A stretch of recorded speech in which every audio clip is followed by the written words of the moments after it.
नमस्कार मित्रांनो, मी प्रवीण पांचाळ. माझ्या यूट्यूब चॅनलवर आपलं स्वागत. मित्रांनो, आजचा एक नवीन व्लॉग आहे.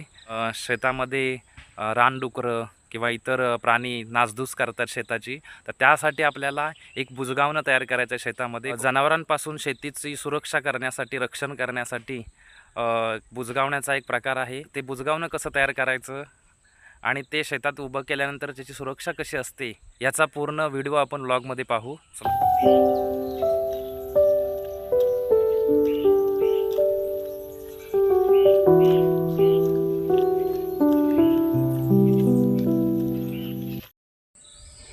मित्रांनो, आपण आता आलो आहोत शेताच्या आजूबाजूच्या परिसरामध्ये आणि आता शेतात जायला गवतातूनच जायला लागतं आहे. गवत खूप वाढलं आहे.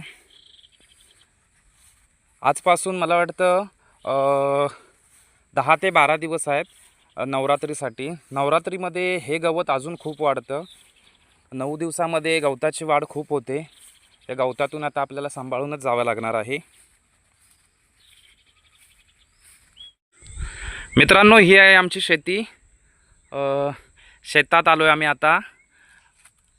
माझ्यासोबत तो नेहमीप्रमाणचा आपला ओमकार, महेशदादा आणि माझे पप्पा आहेत. बुजगावणं तयार करायचंच आहे आपल्याला. तत्पूर्वी आमच्या शेताचा व्ह्यू दाखवतो.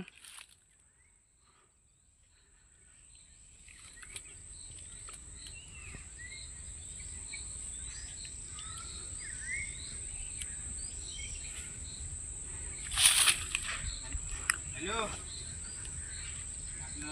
ते पाठवलं ते काल.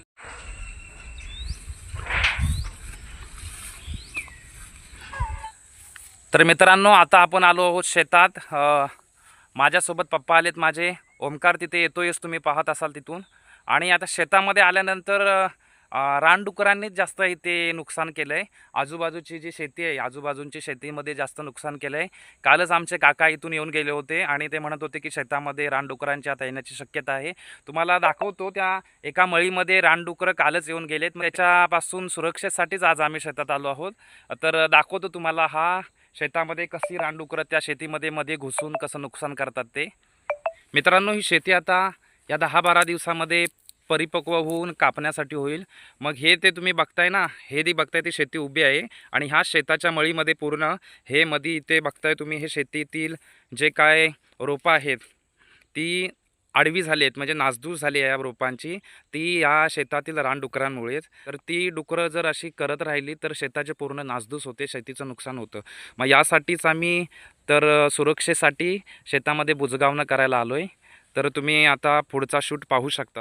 मित्रांनो, ज्या बांधावरती आपण ते बुजगावणं लावणार आहोत त्याच बांधावरती एक छोटंसं तुळशीचं रोप उगवलं आहे. शेतामध्ये तुळशीची रोपं उगवणं खूप चांगली गोष्ट आहे आणि खूप मस्त वाटतं ते रोप.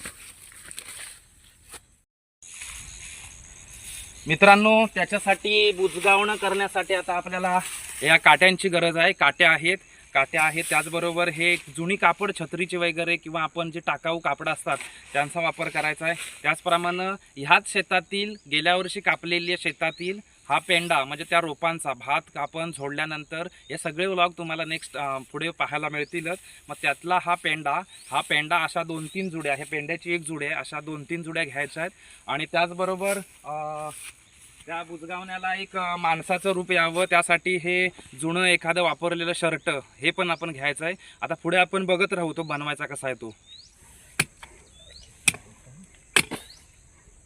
ओंकार त्यासाठी लागणाऱ्या काट्या तयार करतोय.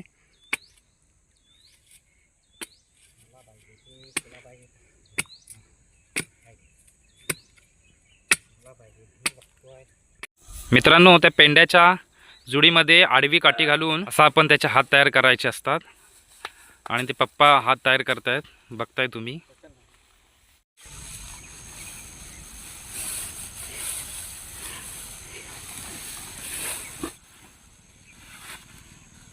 हा कुठे गेला?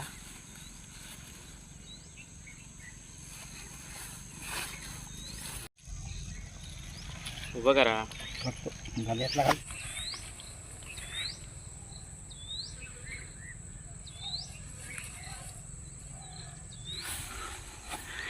अशा प्रकारे मित्रांनो त्या पेंड्याच्या बाहुल्याला शर्ट घातल्यानंतर तो आपला जनरली बुजगावणं तयार झाला आहे. भडकं नाही काय वरती. आता पुढे आपण बघूया कसं अजून त्याला सजवता येईल ते. आता मित्रांनो मायादादा पण त्याला मदतीला लागलाय पप्पांना ते बाहुलं करायला.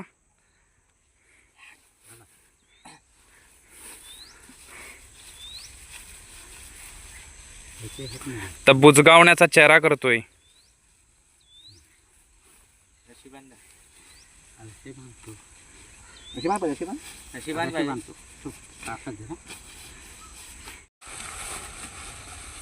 मग बघतो त्याला फिरवायचं.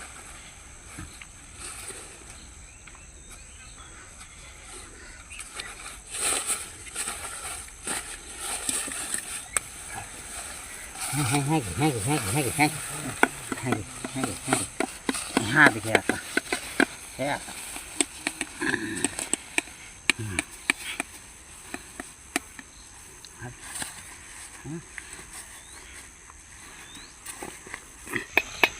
इथे गाड्या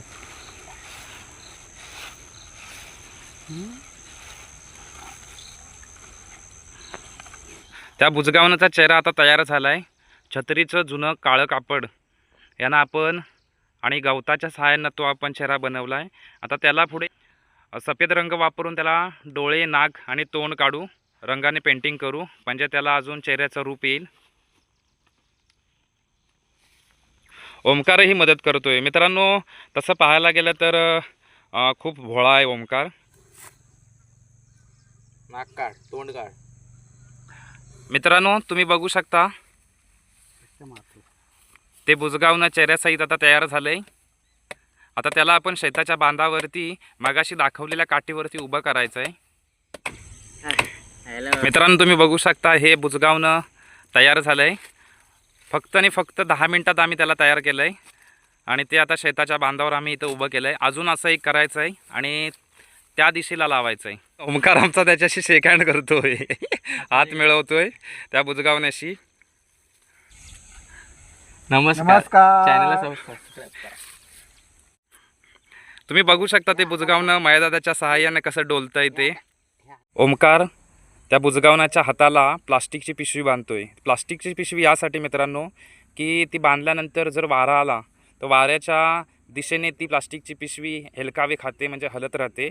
त्यामुळं जनावराला थोडी भीती वाटते. मित्रांनो कोकणात भात शेती करत असताना भात शेतामध्ये मिश्र पिकं घेण्याची पद्धत आहे. तर आमच्याही शेतात मिश्र पिकं घेतलेली आहेत. आता शेताच्या बांधाच्या दोन्ही बाजूला भात शेती दिसते आणि मित्रांनो मध्येच मिश्र पीक घेतलं आहे राजगिरीचं, म्हणजे आपण कोकणामध्ये तिला ग्रामीण भागेत वरी असं म्हणतात. मग वरी ज्याचं उपवासासाठी या तांदळाचा उपयोग होतो, वरीच्या तांदळाचा किंवा राजगिरीचा आपण तांदूळ म्हणतो, तोच हा वरीचा तांदूळ. ही पण आता परिपक्व होत आहे. अजून थोड्या काही दिवसातच ही पण कापण्यासाठी तयार होईल. अजूनही मिश्र पिकं घेतले तीही तुम्हाला या शेतामध्ये दाखवतो. मित्रांनो हे नाचणीचं दुसरं पीक आहे. मिश्र पीकच म्हणता येईल कारण शेताच्या बांधावरतीच हे पण घेतलं आहे. मित्रांनो कोकणामध्ये जी शेती केली जाते ती एक बहुतांश उदरनिर्वाहाची शेती असते, म्हणजे आपल्या कुटुंबापुरतीच उदरनिर्वाहासाठी वापरली जाते शेती ही. कारण ही व्यावसायिक शेती कोकणामध्ये फारशा प्रमाणात भाताची होत नाही आणि त्याचप्रमाणे ही नाचणी ही उदरनिर्वाहाची शेती म्हणून मिश्र पीक शेताच्या बांधावरती घेतलं जातं. त्याचप्रमाणे मित्रांनो शेताच्या बांधावर तिसरं मिश्र पीक घेतलं आहे, हे उडीदाचं आहे. याला अजून कमीत कमी 1 ते 1.5 महिना जाईल त्यापुढे उडीदाच्या शेंगा धरण्यासाठी आणि ते पीक परिपक्व होण्यासाठी.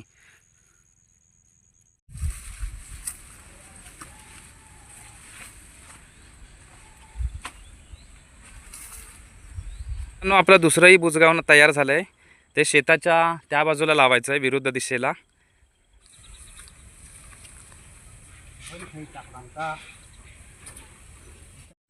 मित्रांनो तुम्ही बघू शकता वाऱ्याच्या झोताने ते बुजगावणं कसं हलतं आहे. ते विरुद्ध दिशेला लावलेलं शेतामध्ये बुजगावणं आहे.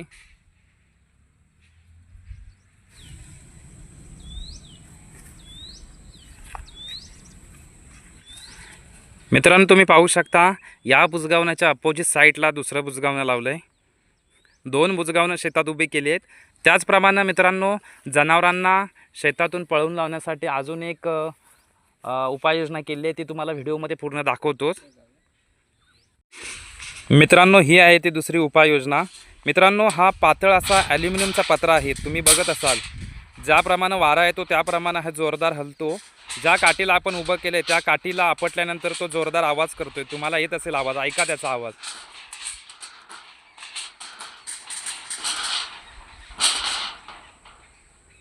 तर या आवाजाने ही शेतात येणारी रानडुकरं किंवा अजून येणारी जनावरं वगैरे आहेत शेतीचं नुकसान करण्यासाठी, ती ही आवाजानं पळून जातात.